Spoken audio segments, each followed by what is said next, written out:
saya kasih dalam Kristus Yesus. Amin. Welcome buat teman-teman saudara-saudari yang pertama kali datang di Coffeeology Gathering. Di sini kita punya hashtag dalam Kristus kita diterima apa adanya, tapi dalam Kristus kita juga tidak akan dibiarkan apa adanya. Welcome and welcome back buat saudara-saudari, teman-teman semuanya di Coffeeology Gathering. Nah, malam hari ini bukan saya akan menyampaikan firman Tuhan, tapi malam hari ini yang akan menyampaikan firman Tuhan adalah teman saya yang luar biasa, Pastor Jeremy Rim. Beliau adalah seorang full timer di Yayasan Kasih yang Utama YKI yang bekerja dalam mencegah sex trafficking, child trafficking di seluruh Indonesia, dan dia in charge di Indonesia Timur, Indonesia Surabaya, Jawa Timur, dan Indonesia bagian timur. Dan dia adalah juga youth pastor di KPB MDC, Masa Depan Cerah. Dia youth pastor di sana, melayani anak muda dan juga melayani jiwa-jiwa di gereja MDC. So without further ado, boleh saya undang kita semua berdiri untuk menyambut Pastor Jeremy Rim, dan kita nggak sabar untuk mendengarkan firman Tuhan apa yang disampaikan melalui Pastor Jeremy Rim. Thank you, brother. Silakan duduk, Bapak Ibu sekalian. Terima kasih. Siap, selamat. Senang sekali bisa ada di tempat ini. Kali terakhir saya sempat share di Coffeeology itu tahun lalu ya. Tahun lalu di dialogi.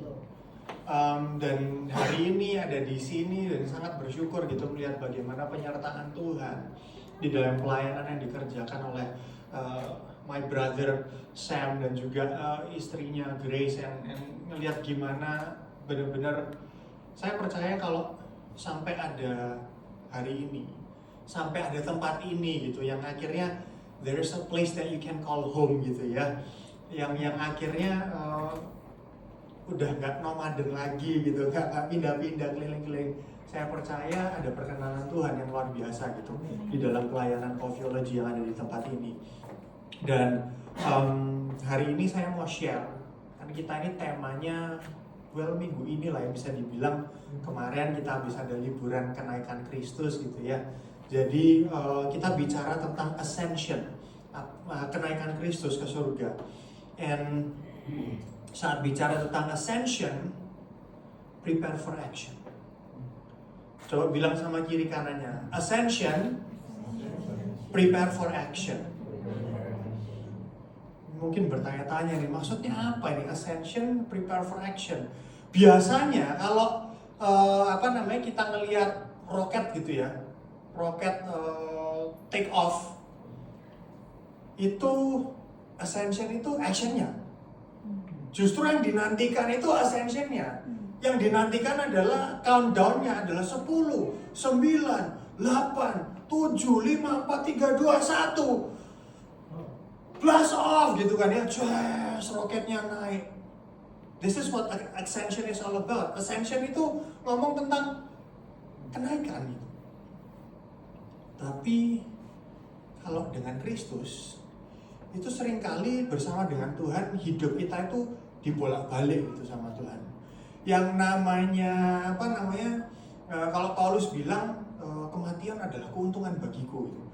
Di sini setahu saya manusia itu semuanya takut mati. Tapi cuman Paulus aja yang bilang kematian adalah keuntungan bagiku. Jadi kayak seakan-akan tuh yang dikejar adalah kematian gitu. Orang berusaha untuk hidup selama mungkin. Ini Paulus bilangnya kematian adalah keuntungan buatku. Dan bukankah realitanya di dalam Kristus itu ada banyak sekali hal yang diputarbalikkan? Karena realitanya kita tinggal di atas muka bumi ini. Kalau bicara tentang desain Allah dan realita kehidupan sekarang, desain Allah adalah untuk manusia tinggalnya di Taman Eden, bukan di bumi dunia ini gitu. Desain kita adalah di Taman Eden, hidup bersama-sama dengan Allah, di mana setiap hari kita bisa bersekutu dengan Allah. Tahu apa yang jadi isi hatinya Allah. Tahu Tuhan tuh hari ini modelnya kayak gimana. Kalau kasarannya anggap aja Tuhan tuh kayak manusia gitu. Dia tidur, dia bangun gitu. Hari ini Tuhan waktu bangun tidur rambutnya modelnya kayak gimana gitu. Tapi kan realitanya sekarang ini kita tinggal di atas muka bumi ini. Kalau kita ngomong soal dunia ini sudah bobrok, kehilangan kemuliaan Allah. That's the reality of it. Karena adanya dosa, jadi akhirnya kita tinggal di dunia yang sebenarnya semua yang ada di atas muka bumi ini, hukum alamnya itu berkebalikan dengan hukumnya surga. Allah itu kudus. Di atas muka bumi ini dosa. Kudus sama dosa tidak dapat bersatu, bertolak belakang. That's why saat kita bicara tentang kenaikan Kristus, bukan kita nantikan kenaikan Kristusnya, no, justru kenaikan Kristus prepare for action. Karena ada action yang akan terjadi yang bukan cuma kita aja sebenarnya menanti-nantikan. Tapi kaum seberang pun mereka menanti-nantikan kedatangan Kristus. Bukan cuma Kristus yang naik ke surga, tapi dia akan kembali lagi. Prepare for action. Siap-siap akan kedatangannya Kristus ini. Nah, tapi kalau kita melihat nih, kalau lihat di sini bulat 2 ini kubur kosong, membuktikan Yesus hidup. Kubur kosong bukan cuma sekedar kosong aja, tapi Kristus naik ke surga. Tempatnya dia, tempatnya kita semua, kerajaannya, kerajaan Allah. Alkitab bilang untuk mempersiapkan tempat bagi setiap kita. Nah, tapi yang jadi pertanyaan sekarang, apa yang terjadi di sini? Di dalam proses dari Yesus sudah bangkit, dia naik ke surga, prepare for action. Lantas, apa ini? Prepare for action ini apa yang terjadi di sini? Apa sih sebenarnya kita ini perlu persiapkan?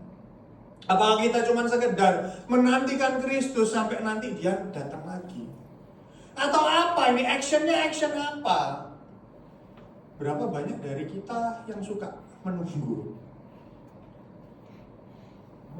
Gak ada. Menunggu ini adalah sebuah hal yang sangat menjengkelkan. Menunggu itu adalah sebuah hal yang sangat membosankan. Menunggu itu kalau bisa gak usah nunggu. Meskipun bikin Indomie masih harus nunggu, tapi paling gak nunggunya sebentar lah. Kalau lebih panjang lagi, mungkin kita sudah mulai uring-uringan, cari apa yang harus aku lakukan. Ada nggak sih yang bikin Indomie waktu nunggu dipakai buat bikin telur ceplok atau telur dadar gitu ya? Karena kita nggak suka nunggu. Lebih baik saya melakukan sesuatu daripada penantianku ini adalah penantian yang sia-sia. Prepare for action. Kenaikan Kristus itu kita bisa menantinya itu nggak harus kayak orang bengong nungguin Indomie, nungguin kayak orang masak air gitu. Bisa loh kita melakukan sesuatu di dalam penantian tersebut. Dan kalau contoh sederhana tadi Indomie pakai telur itu enaknya setengah mati gitu kan ya.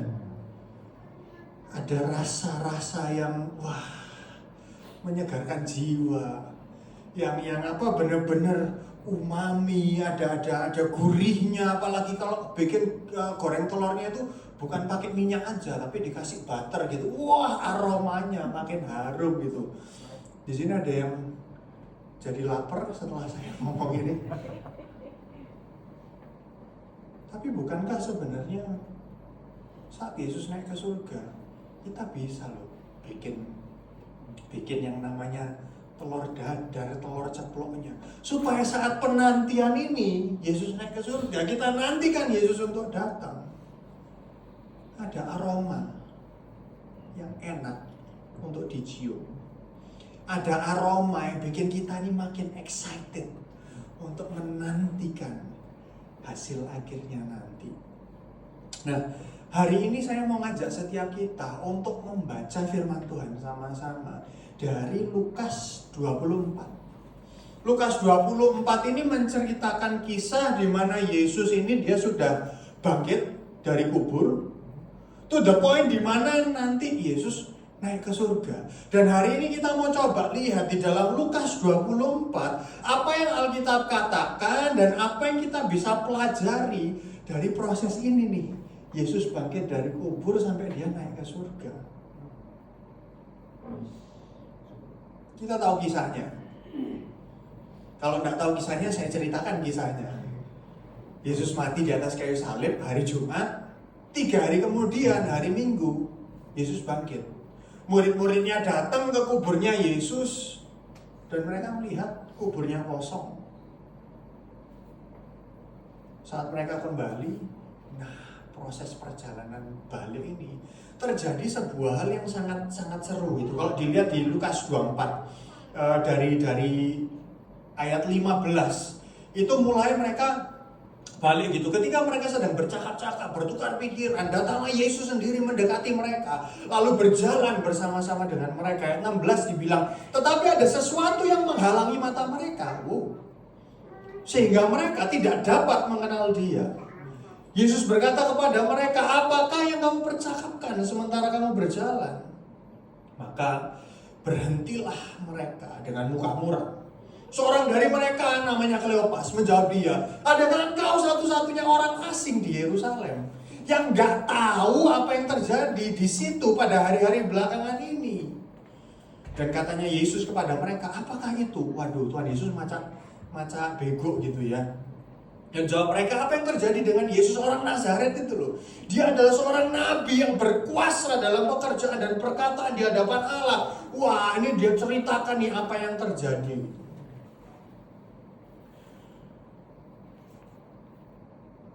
Dan yang menarik adalah kalau kita baca semuanya ini banyak gitu. Kalau saya excited sih kalau mau baca satu-satu gitu. Tapi nanti makan waktu sangat panjang. Jadi saya cut ke ayat 32. Dibilang kata mereka seorang kepada yang lain. Jadi ceritanya ini mereka habis ngobrol-ngobrol. Terus Tuhan Yesus ini meninggalkan mereka. Dan tadi kan kita baca mereka ini tidak tahu Yesus ada di tengah-tengah mereka. Mereka tidak tahu kalau ini Yesus.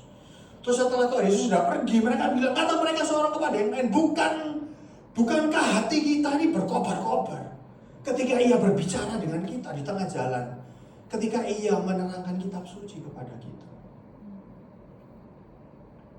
Bapak, Ibu, saudara-saudara sekalian, berapa banyak dari kita saat Yesus itu hadir di tengah-tengah kita, kita tidak selalu sadar loh kalau Yesus itu hadir di tengah-tengah kita.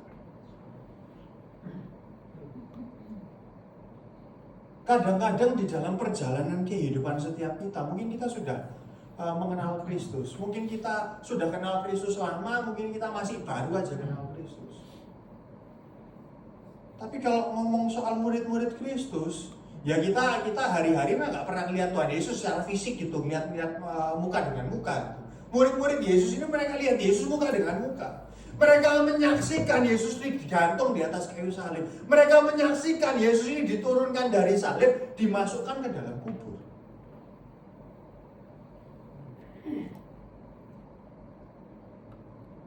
Tiga hari kemudian, ini Jumat, Kamis, Rabu. Rabu kemarin habis ketemu. Hari ini orangnya nongol, ngobrol panjang sampai ini tadi dibilang nggak tahu tak kamu kisahnya. Wah, ini dengan berapi-api menceritakan. Terus Tuhan Yesus juga ngomong-ngomong cerita-cerita sama mereka. Mereka nggak sadar kalau itu Yesus. Kadang-kadang dalam kehidupan kita, mata kita tidak bisa melihat Yesus, tapi roh kita akan selalu bisa melihat Yesus dalam kehidupan setiap kita. Murid-murid Yesus ini setelah Yesus sudah pergi, mereka bilang, bukankah hati kita ini berkobar-kobar ketika Ia berbicara, ketika Ia menerangkan kitab suci kepada kita. Karena realitanya adalah kebenaran itu selalu menggairahkan hati kita. Karena itu tadi, desain awalnya manusia itu adalah untuk hidup di dalam kebenaran. Tapi karena ada yang namanya dosa, akhirnya dosa itu yang seringkali bisa mengaburkan pandangan kita tentang kebenaran yang sejati itu seperti apa. Seringkali saat Yesus bekerja dalam kehidupan kita tidak kelihatan Yesusnya. Kita mungkin bisa gagal untuk recognize, untuk menyadari bahwa Yesus itu berjalan bersama dengan kita, bahwa Yesus itu bekerja di dalam kehidupan kita. Tapi kadang-kadang kita bilang, Ini bukan pekerjaan Tuhan. Ini upayaku. Ini bukan apa yang Tuhan suruh. Ini pemikiranku, ini perasaanku, ini strategiku. Tapi bukankah sebenarnya kalau kita lihat dengan hati yang terbuka, dengan jujur-jujuran, bukankah segala hikmat kebenaran datangnya daripada Tuhan? Bukankah kebenaran itu yang selalu menggairahkan kita? Mungkin bisa aja di dalam kehidupan kita ini kita tuh manusia ini selalu tertarik sama yang namanya berita, sains, teknologi. Bahkan ada orang-orang, saya mungkin termasuk gitu, suka sama yang namanya teori konspirasi. Karena bisa aja kan berita itu disetir. Bisa aja media itu ada yang ini. Jadi teori konspirasi itu akhirnya banyak cabangnya gitu. Kenapa kok sampai ada ini semua? Karena setiap orang tuh mencari yang namanya kebenaran. Dikasih tahu warta berita, nggak percaya kalau itu kebenaran. Makanya teori konspirasi gitu, konspirasinya gini, karena si A ini, wah dia ini punya kontrol, wah ini dia pegang media ini, dia punya kuasa begini begitu gitu. Jadi akhirnya dicocok-cocokkan. Tapi sebenarnya kok ditarik yang paling mendasar, setiap manusia itu merindukan yang namanya kebenaran. Karena setiap kita ini didesain di dalam kebenaran, di dalam kekudusan Allah. Manusia ini segambar serupa dengan Allah. Desainnya memang desain kebenaran. Desainnya adalah memang desain kekudusan. Tapi karena dosa akhirnya menceng. Di sini kita kalau cemot bisa dibersihin kan ya. Sama halnya dengan manusia. Kita ini desainnya kudus. Dosa itu bikin kita cemot. Dan upaya manusia untuk benerin cemotnya ini adalah mencari kebenaran. Gimana caranya supaya aku ini bisa hidup di dalam kebenaran? Dan bukankah di dalam dunia ini pun apa yang membuat dunia berputar ini sebenarnya pencarian akan kebenaran? Benar nggak sih? Di luar angkasa itu ada kehidupan. Itu yang bikin akhirnya NASA itu dikasih funding sebegitu banyaknya. Itu yang bikin Elon Musk akhirnya dia bikin SpaceX gitu. Kita ini sebenarnya hidup itu mencari kebenaran apapun itu. Kenapa kok edukasi itu selalu ada update-nya? Karena merasa, oh ini yang paling benar nih, yang paling baru kayak gini. Jadi ini yang kita kerjakan. Nanti 5 tahun lagi, 10 tahun lagi ada update-update terbaru. Karena merasa yang benar tuh harusnya yang kayak gini. Apapun lah di dalam kehidupan ini, mau tentang kesehatan, mau tentang edukasi, mau tentang teknologi, apapun itu, bahkan khotbah gitu. Kenapa kok dari zamannya Tuhan Yesus sampai zaman sekarang sampai ada banyak cabang tuh gereja macam-macam? Karena semuanya mencari kebenaran. Nanti yang satu merasa benernya kalau bahasa roh, wah muncullah itu Pentakosta gitu. Nanti kalau yang satu merasa benernya itu kalau ininya apa namanya doktrinnya benar, nah muncul itu reform gitu. Ini kita ngomong ekstrem kiri, ekstrem kanan gitu ya. Tapi nanti ada yang di tengah-tengahnya, yang lain-lain. Dunia ini berputar mencari yang namanya kebenaran. Dan saat kita baca firman Tuhan, kita belajar tentang Tuhan, yang jadi pertanyaannya, apa kita benar-benar cari kebenaran? Atau kita cuma melakukan ritual aja karena saya orang Kristen? Kalau lihat KTP gitu ya, Kristen. Jadi saya baca firman Tuhan. Kalau saya datang ke gereja, firman Tuhan diberitakan. Tadi misalnya ada ayat firman Tuhan yang ditampilkan, dibaca. Apakah saya cuma baca kayak baca informasi yang baru? Atau saat saya baca firman Tuhan, saya benar-benar mencari yang namanya kebenaran? Karena realitanya kebenaran itu akan selalu menggairahkan. Kebenaran itu tidak mungkin bikin kita cuma kayak, oh ya udah tahu. No.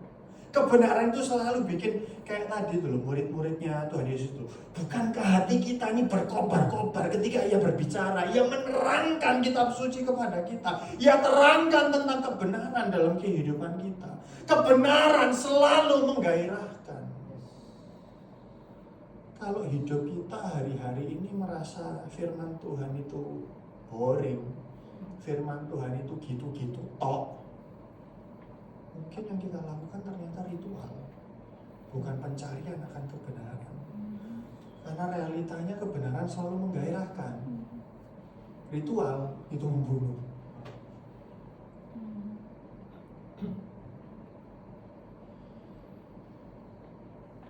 Selesai dari Tuhan Yesus ketemu sama murid-muridnya di jalan itu, setelah mereka sudah ditinggal lagi sama Tuhan Yesus, mereka ini ketemu sama ada beberapa murid-murid yang lain. Mereka cerita tentang apa yang terjadi. Dan mereka bilang bahwa iya loh, Tuhan tuh ternyata sudah bangkit. Itu tadi tuh kayaknya Tuhan tuh, beneran tuh tadi. Hati kita ini berkobar-kobar. Dan di tengah-tengah itu semua, tiba-tiba Tuhan Yesus tuh nongol di tengah-tengah mereka. Dan saat Tuhan Yesus nongol, yang lucu itu sampai di ayat 38-39 Tuhan Yesus ngomong, akan tetapi ia ini Tuhan Yesus berkata kepada mereka, mengapa kamu terkejut? Dan apa sebabnya timbul keraguan-raguan di dalam hati kamu? Lihatlah tanganku dan kakiku, aku sendirilah ini, rabalah aku dan lihatlah. Karena hantu tidak ada daging dan tulangnya seperti yang kamu lihat ada padaku. Habis gitu setelah ini Tuhan Yesus tuh minta ada makanan apa? Dimakan sama Tuhan Yesus. Membuktikan bukan sundel bolong gitu. Makan tidak jatuh gitu. Makan benar-benar makan. Masuk diproses. Membuktikan bahwa dia tuh Allah yang hidup. Dia bukan cuma mati, dia bangkit. Dan kebangkitannya dia bukan kebangkitan yang kayal, yang cuma roh-roh tok gitu. No, tapi benar-benar dia bangkit.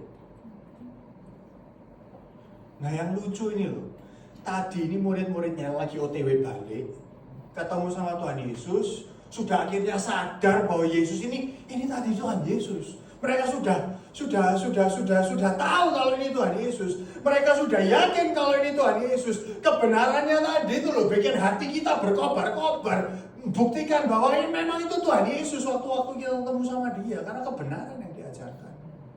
Waktu sudah ngumpul rame-rame. Tadi kan mereka berjalan cuma beberapa orang aja, 2-3 orang. Terus ini mereka ngumpul di persekutuannya mereka bisa dibilang. Lagi cerita-cerita, sharing-sharing, Tuhan Yesus nongol. Kok malah takut? Kok malah ragu? Aneh loh kalau dipikir-pikir. Bukannya tadi sebenarnya kamu sudah tahu itu Tuhan Yesus. Dia muncul lagi kok kamu takut? Dia muncul lagi kok kamu ragu? Hidup kita ini seringkali bisa kayak hidup murid-murid Yesus. Kita awalnya dikaburkan mata kita. Akhirnya setelah kita tahu kebenaran, kita tahu, oh itu loh Tuhan Yesus tuh kayak gitu. Kalau dia berjalan, kalau dia ada di dalam kehidupan kita, menyertai kita, modelnya itu seperti itu. Kita sudah tahu itu Tuhan Yesus. Tapi seringkali kalau misalnya hubunganku dengan Tuhan, it's just a personal relationship. Saya bisa berkobar-kobar ini hati saya. Tapi kalau saya lagi sama banyak orang, meskipun orang-orang banyak ini sama-sama orang percaya, tapi saat Yesus muncul, Yesus itu menampakkan dirinya. Yesus itu melakukan sesuatu di tengah-tengah kita. Nggak selalu kita langsung percaya bahwa ini Yesus. Nggak selalu kita ini yakin bahwa ini Tuhan bekerja di sini. Banyak kali yang terjadi justru kayak murid-murid katakan, apa yang Yesus katakan? Kenapa kamu terkejut? Apa sebabnya timbul keraguan? Kita sudah punya hubungan sama Tuhan. Tapi kenapa di tengah-tengah orang banyak kita jadi terkejut, kita jadi ragu akan pekerjaan Tuhan.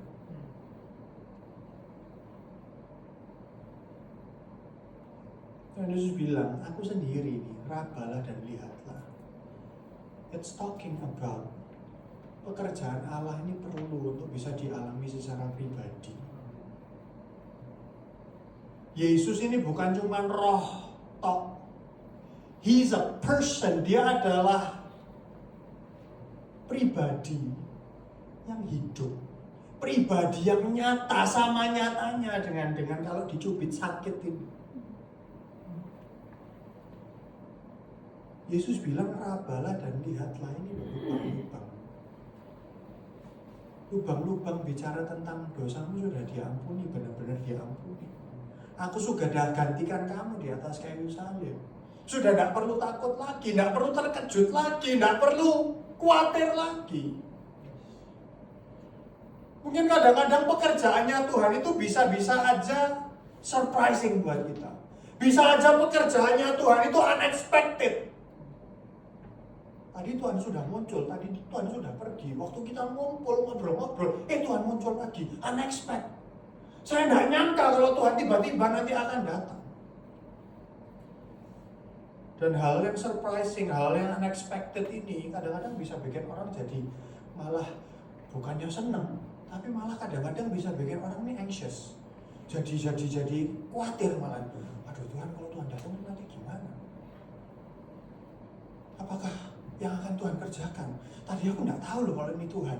Akhirnya setelah Tuhan pergi baru aku tahu. Ini sekarang Tuhan datang. Ini apakah aku mau diangkat ke surga atau apa yang terjadi gitu? Nggak tahu gitu. Karena realitanya apa yang Tuhan kerjakan seringkali berbalikan dengan apa yang jadi kehendak kita. Seringkali apa yang Tuhan kerjakan itu bisa bikin kita akhirnya merasa nggak nyaman. Nggak nyaman kenapa? Ya karena kita berdosa, Tuhan kudus. Dan kita ini loh dikuduskan di dalam Tuhan. Manusia ini didesain untuk bisa spotting patterns. Itu sebabnya AI sampai sekarang itu tidak bisa digantikan manusia untuk hal-hal yang berkaitan dengan hal seperti ini. Kenapa kok psikolog itu masih perlu, tidak bisa digantikan AI? Karena psikolog itu masih manusia dan bisa spot pattern-pattern yang mungkin robot tidak bisa spot. Kenapa sih kok manusia ini didesain untuk bisa spot pattern yang sampai sedemikian rupa? Karena we're designed untuk yang namanya self-preservation. Yang dimana kalau ada hal-hal yang tidak bisa dipredik, itu bikin manusia jadi waspada, jadi jaga-jaga, supaya jangan sampai yang unknown ini, yang tidak diketahui ini, jadi buruk akibatnya. Kalau akhirnya ketemu. That's why manusia takut sama yang namanya gelap, gitu. Bapak Ibu, ada yang takut sama laut? Kalau ada terumbu karangnya mungkin bagus gitu, senang. Laut yang gelap itu, yang nggak kelihatan itu loh. Pernah mikir nggak kalau misalnya nih bisa terbang sampai nembus atmosfer gitu, terus for some reason itu jalan terus nggak bisa berhenti gitu, jalan terus. Pernah mikir nggak kayak gitu? Saya tuh sering mikir yang kayak gitu, khususnya kalau sudah malam lagi tidur gitu. Gimana ya kalau misalnya saya ini nembus atmosfer terus gitu, dan tiba-tiba saat sudah mikirin itu ada ketakutan yang luar biasa. Karena fear of the unknown. Kita nggak tahu di luar sana itu nanti seperti apa. Kalaupun oksigennya itu cukup sampai selama-lamanya gitu, apa yang ada di luar sana? That's the reality of manusia. Dan ini sebabnya kita perlu untuk mengalami Tuhan. Itu first hand experience. Kita ngalami secara pribadi, kita ngalami secara langsung. Pengalaman dengan Tuhan ini tidak bisa ceritanya orang. Kalau ceritanya orang yang terjadi adalah saat Tuhan bekerja, yaitu terkejut dan khawatir. Kita perlu untuk bisa mengalami Tuhan secara pribadi dalam kehidupan kita. bukan berdasarkan katanya orang, bukan berdasarkan katanya Pak Pendeta, bukan berdasarkan katanya saudara saya, bukan berdasarkan apa kata teman saya, bahkan bukan berdasarkan apa kata suami saya atau apa kata istri saya, apa kata anak saya. Kita perlu mengalami Tuhan secara pribadi.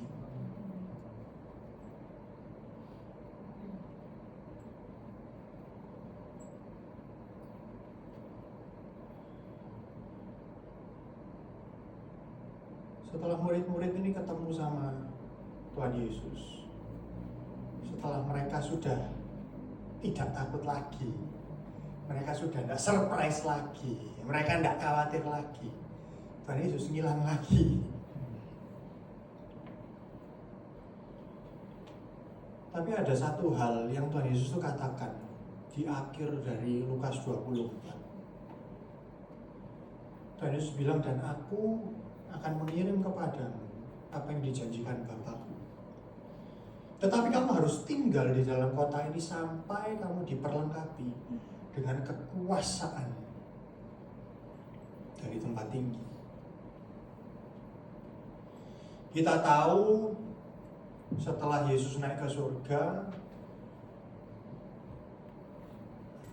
berapa lama kemudian?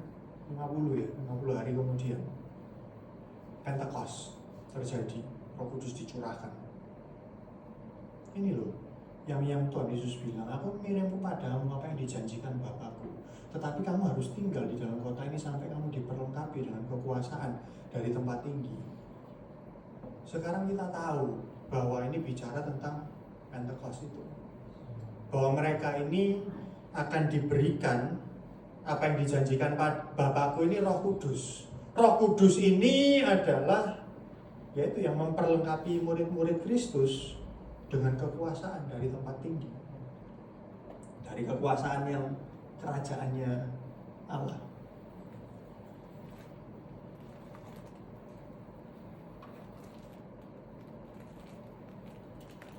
Menunggu itu bisa ya, tapi Tuhan Yesus suruhnya tunggu, harus tinggal dalam kota ini sampai kamu diperlengkapi. Kalau kita mungkin kita bisa menunggu dengan exciting karena kita sudah tahu kisahnya itu, end resultnya itu seperti apa, hasil akhirnya itu apa yang terjadi. Tapi bayangkan kalau kita ini ada di dalam posisi yang murid-murid itu, yang mereka hidupnya ini lagi barusan mengalami trauma yang sangat luar biasa sekali karena gurunya habis mati, terus habis itu ternyata bangkit, trauma negatif, trauma positif gitu ya. Mereka ketemu, berinteraksi, dijanjiin, tapi tidak ada clear ininya, timeline-nya. Pokoknya cuma dikasih tahu, aku akan mengirim kepadamu apa yang dijanjikan Bapakku. Tapi kamu harus tinggal dalam kota ini sampai kamu diperlengkapi dengan kekuasaan dari tempat tinggi. Bapak, Ibu, Saudara-saudara, janjinya Tuhan itu digenapi di dalam kesetiaan terhadap otoritas Allah. Saya ulangi lagi, janjinya Tuhan ini akan digenapi di dalam kesetiaan terhadap otoritas Allah.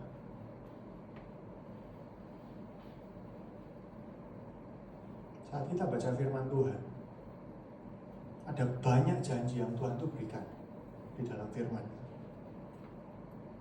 Plans to prosper, masa depan yang penuh pengharapan, Yeremia 29 ayat 11 itu. Janjinya Tuhan itu banyak. Berapa banyak dari kita yang hari ini kita sedang menantikan janjinya Tuhan? Entah janji tentang pemulihan hubungan dengan teman, dengan keluarga. Entah kita sedang menantikan janjinya Tuhan bahwa Dia adalah the wonderful healer.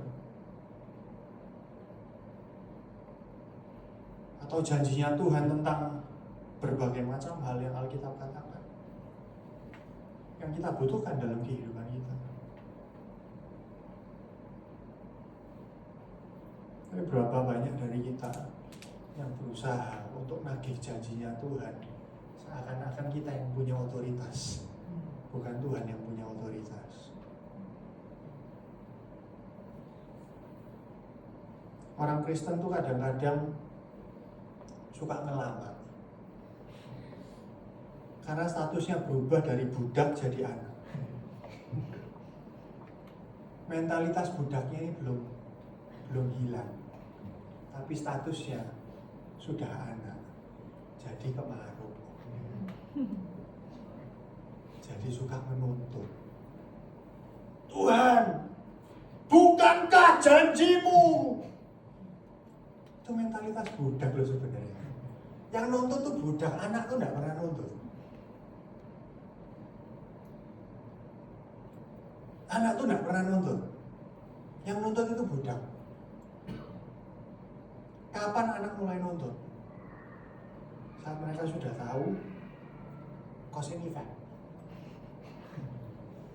sebab akibat.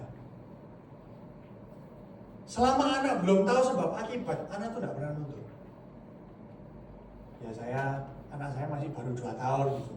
Dia masih belum pernah menuntut apa-apa gitu. Makanya saya bisa bilang kayak gini. Anak tuh nuntut setelah dia tahu perbandingan. Tapi anak itu nggak pernah nuntut. Anak yang sayang sama orang tuanya. Seringkali saya tuh kalau lagi nuntut mama saya gitu, wah harusnya gini, harusnya gitu. Itu jadi berasa kayak budak gitu.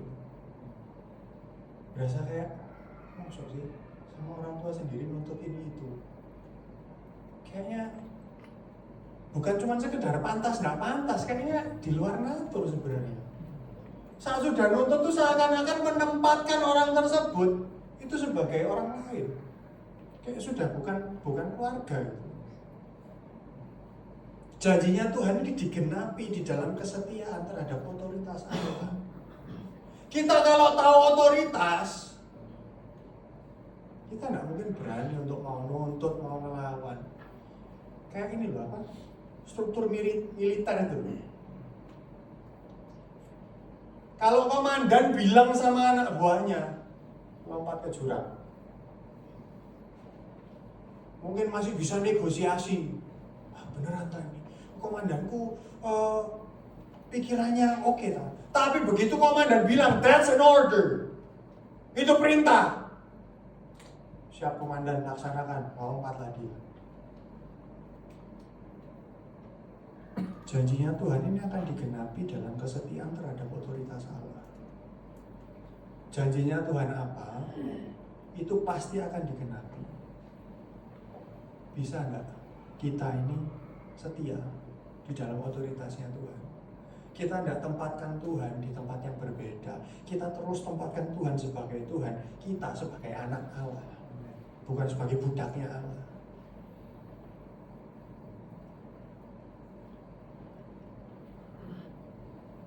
Ascension, prepare for action.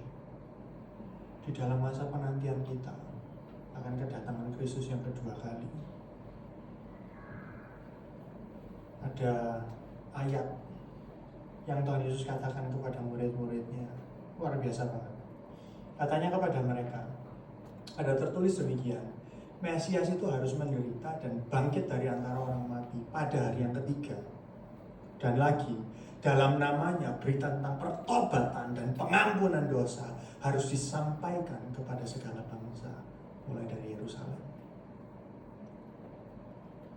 Dan di ayat 48 dibilang, kamu adalah saksi dari semuanya. Ascension, prepare for action. Kenaikannya Yesus itu membuat setiap kita itu perlu siap-siap untuk action.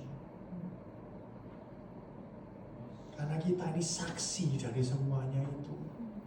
Kamu adalah saksi dari semuanya ini, bukan cuma ditujukan kepada murid-murid Kristus yang ada di zamannya Tuhan Yesus pada saat itu. Karena apa yang Yesus sampaikan, yang dikatakan kepada Yesus kepada mereka ini murid Yesus. Murid Yesus yang seperti apa? Kriteria murid Yesus ini apa? Murid-murid yang tahu kisahnya Yesus. Kita mungkin tidak hidup sama-sama dengan Yesus, tapi kita tahu kisahnya Yesus. Kita tahu apa itu kebenaran. Kebenaran yang membakar hati setiap kita, yang bikin hati kita berkobar-kobar. Kebenaran yang sangat dialami, itu membuat kita tidak ada lagi yang namanya rasa terkejut. Tidak ada lagi yang namanya khawatir. Ada keyakinan penuh.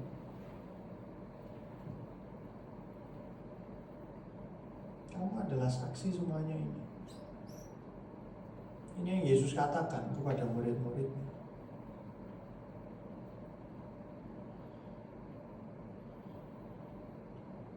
Mesias itu datang ke dunia bukan untuk keren-kerenan, bukan untuk menggulingkan pemerintahan yang ada terus dia bikin pemerintahan yang baru, semuanya dapat emas, itu no. Bukan itu. Mesias datang ini memang harus menderita. Kebalikan ya sama pola pikir manusia ya. Pola pikirnya Tuhan sama pola pikirnya manusia kebalikan. Bangkit dari antara orang mati, tidak ada manusia yang bisa lakukan itu. Hanya Allah yang bisa bangkit dari kematian. Hanya Allah sendiri yang menang atas maut. Amin. Dan di dalam namanya, di dalam nama Yesus, berita tentang pertobatan dan pengampunan dosa harus disampaikan kepada segala bangsa. Karena hanya di dalam nama Yesus orang itu bisa diampuni dosanya. Hanya di dalam nama Yesus orang itu hidupnya bisa bertobat, berbalik 180 derajat dari kehidupannya yang lama yang penuh dosa, akhirnya bisa hidup di dalam kekudusannya Allah. Hanya di dalam nama Yesus. Tidak ada nama yang seberkuasa itu untuk mengubahkan kehidupan orang dari budak menjadi anak. Hanya di dalam nama Yesus. Dan kamu adalah saksi dari semuanya ini. His ascension, kenaikannya, empowered us for action. Memampukan kita untuk bertindak. Ini loh pesannya.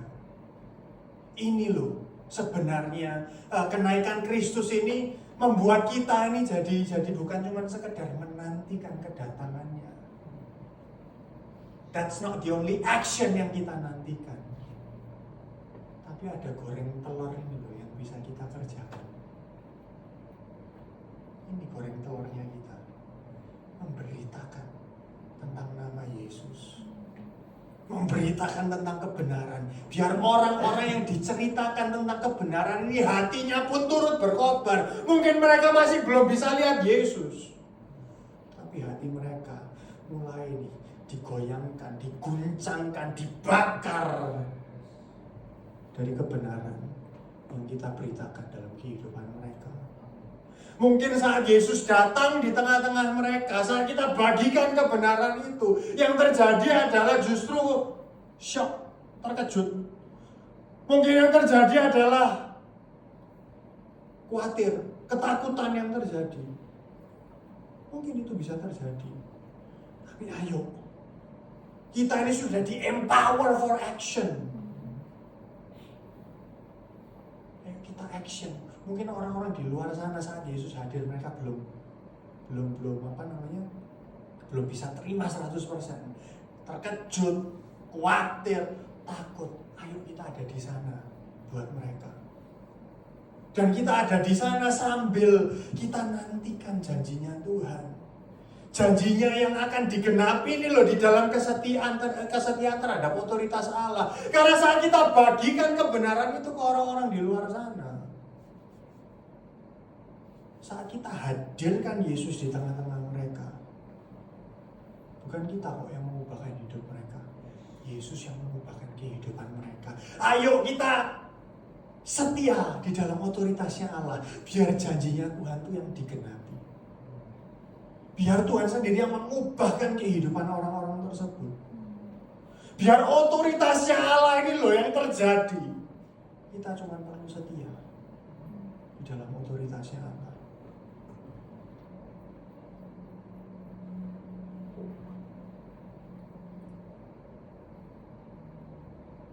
but you will receive power when the Holy Spirit comes upon you. Kamu akan menerima kuasa saat Roh Kudus turun ke atasmu. Kamu akan jadi saksiku di Yerusalem, di Yudea, Samaria, sampai ke ujung bumi. This is the action yang kita perlu kerjakan. Jangan sampai kita jadi orang-orang Kristen yang kita cuma tahu kisah tentang kebenaran, kita tahu kisah Injil, Yesus datang ke dunia, Yesus mati di atas kayu salib, Yesus bangkit dari kubur, Yesus naik ke surga, nanti dia akan datang lagi. Sekarang ngapain nunggu? Duduk manis, cantik.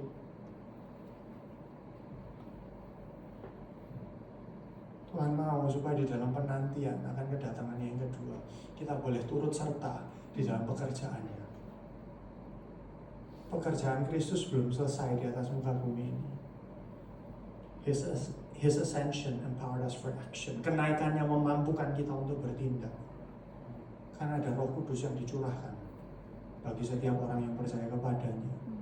Ada Roh Kudus yang diberikan untuk memperlengkapi kita berjalan hidup di dalam kebenaran Allah.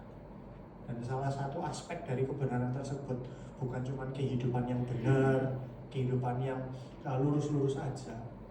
Salah satu aspek kebenaran tersebut adalah supaya kebenaran itu tidak cuma disimpan sendiri, diobrolin sendiri sama orang-orang yang sama-sama tahu kebenaran, tapi supaya kebenaran itu juga, mana tadi ayatnya, disampaikan kepada segala bangsa. Jadi mari Bapak, Ibu, Saudara-saudara, prepare for action. Actionnya kapan? Right now. Karena Yesus sudah naik ke surga. Saat Yesus sudah naik ke surga, action time.